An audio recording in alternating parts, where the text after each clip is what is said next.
Hi,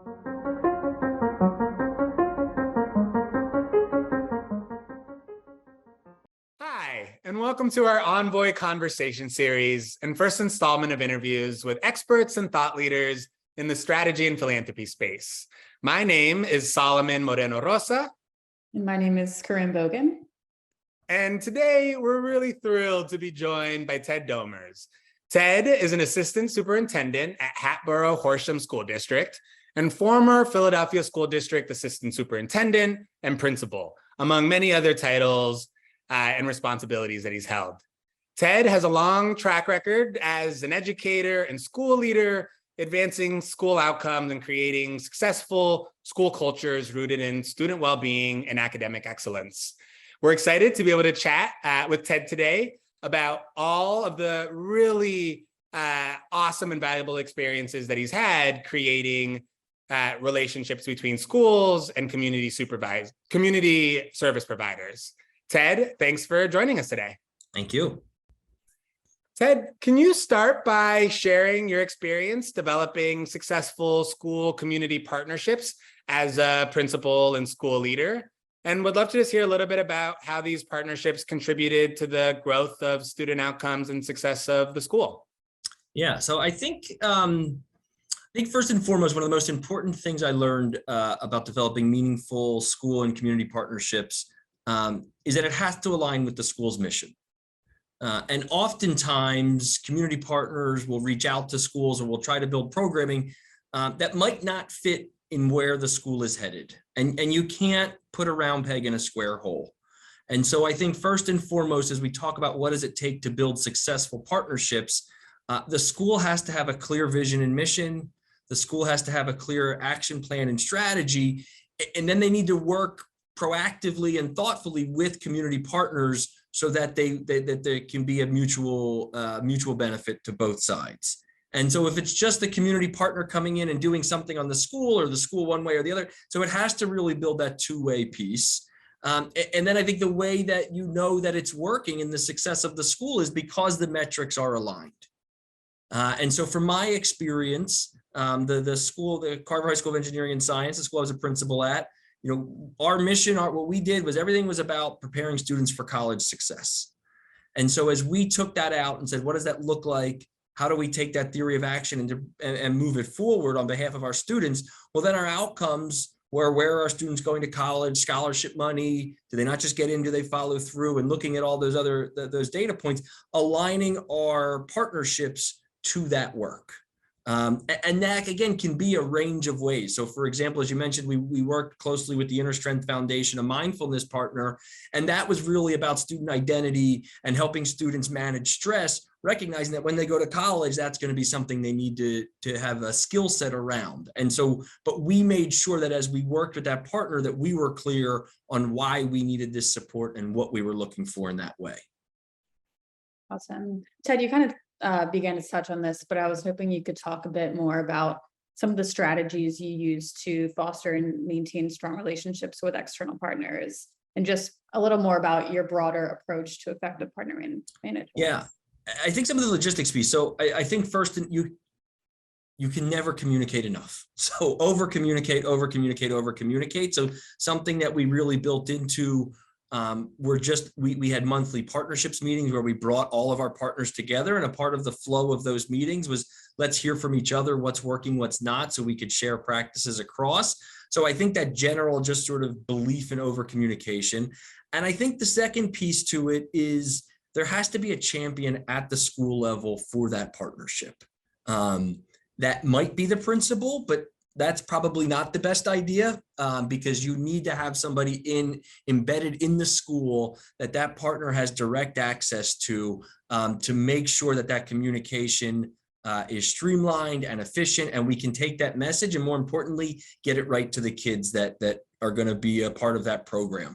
So I think that communication and that program champion are two critical elements to ensure that there's success in that way.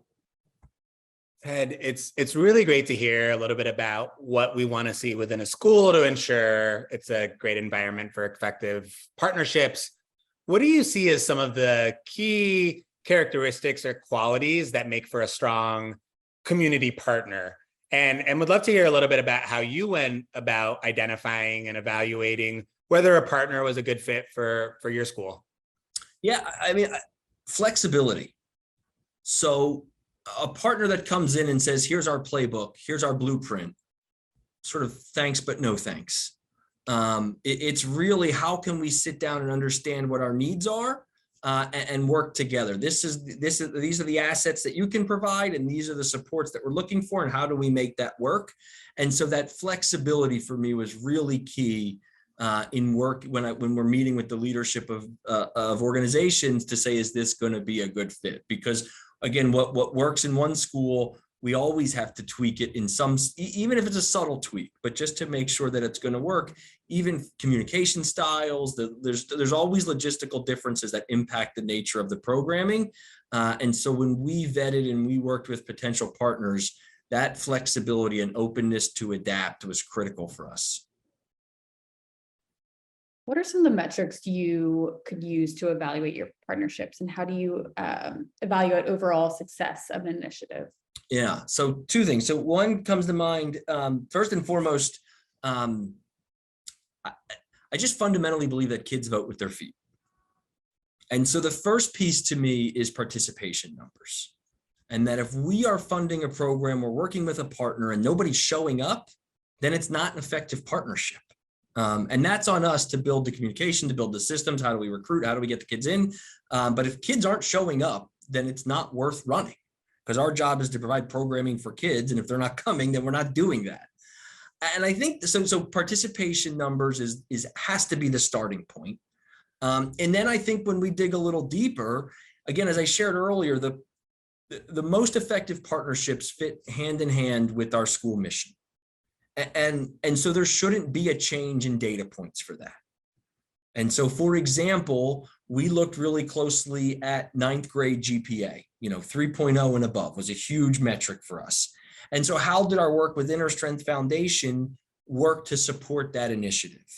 If we want, I believe that when students feel more engaged in school, their academic outcomes are going to increase. So how can we make sure that we have all of our 9th graders in programming, involved in these partnerships, seeing themselves as a part of the school?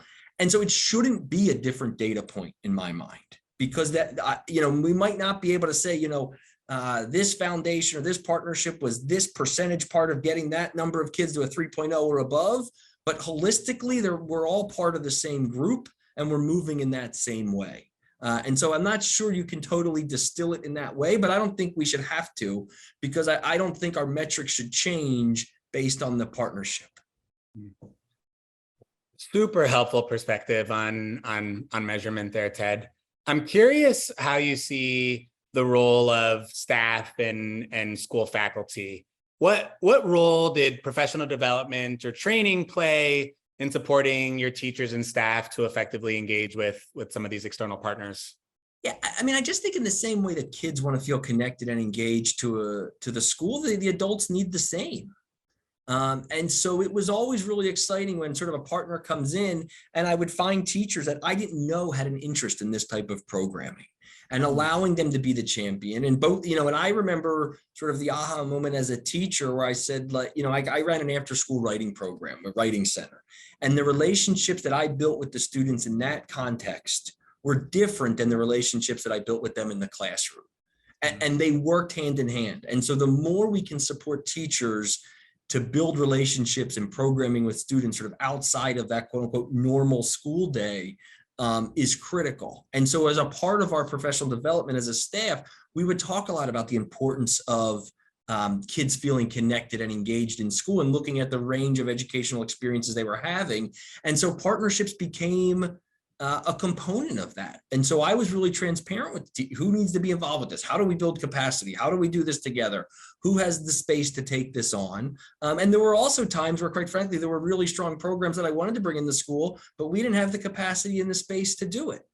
And so again, as we think about staff wellness and how do we support that, I just think that has to be part of the consideration, an important part of the consideration. What advice would you give to a school leader looking to implement new school partnerships? this could be lessons you learned along the way from these experiences that could be valuable to other principals that are working through similar challenges? Yeah, I think first and foremost is, again, as I shared earlier, don't put a round peg in a square hole.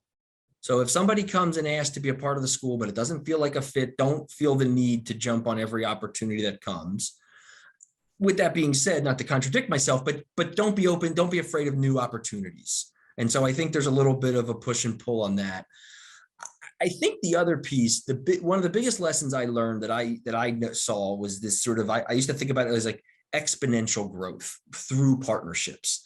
And that it's like, once you get a little bit of partners, it snowballs really quickly because the partners can build on one another and you build that infrastructure in the school. And I think what we learned was we started with a few small key partners and it really developed quickly into something much bigger than that. And that's why I sort of feel like this, snowballing or exponential growth was where I saw that going. And that just allowed more and more students to become a part of it. And really, a rising tide floats all boats. And so I think that's the piece that I would share with the school leaders is find those key strategic partners and then let it go, because it is just it will go in a really positive direction. Well, this has been just really awesome. And we want to thank you again for taking the time to talk with us today and share some of your experiences and best practices for executing school community partnerships, and really appreciate it. Thank you. Appreciate you, Ted. Thanks so much. Thank you.